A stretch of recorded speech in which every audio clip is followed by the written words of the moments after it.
Hey guys, so ఇప్పుడు వచ్చేసి నేను హెచ్పి ప్రింటర్ అయితే కొనేసానమాట. సో మోడల్ కూడా చూస్తున్నారు కదా ఎట్లా ఉంది ఏంటనేది.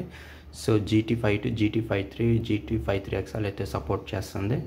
So HP intuitively smart light on price అనమాట. Smart tank 580 wireless all in one అనమాట. సో మోడల్ కూడా వచ్చేసి సో ఇందులో ఫీచర్స్ ఏంటంటే అప్ టు 12,000 బ్లాక్ కాపీస్ వస్తాయి అండ్ 6,000 కలర్ ప్రింట్స్ అయితే వస్తాయి అనమాట. So black prints and colour prints ink box సహాయంతో వస్తుంది అనమాట. సో ఇందులో వచ్చేసి మనకి ultra low cost per page, worry free wireless and easy step experience అనమాట. సో మెయిన్గా తీసుకుంది ఏంటంటే మనకి ఇందులో స్కానర్ ఉంటుంది. So printing colour xerox black and white వస్తుంది. వైఫై చేసుకోవచ్చు, కనెక్టింగ్ చేసుకోవచ్చు, విత్ కేబుల్ ప్రింట్అవుట్ తీసుకోవచ్చు అనమాట. అండ్ జిరాక్స్ కూడా తీసుకోవచ్చు. సో ఒకవేళ మనకి ప్రింటింగ్ లిక్విడ్స్ అయిపోతాయి కనుక ఫిల్ చేసుకోవచ్చు అనమాట. సో క్యాటరిజ్ కాకుండా. సో అది నచ్చి నేను ఇది కొన్నాను. సో నాకు ప్రైస్ ఎంత పడిందో మీరైతే గెస్ చేయండి.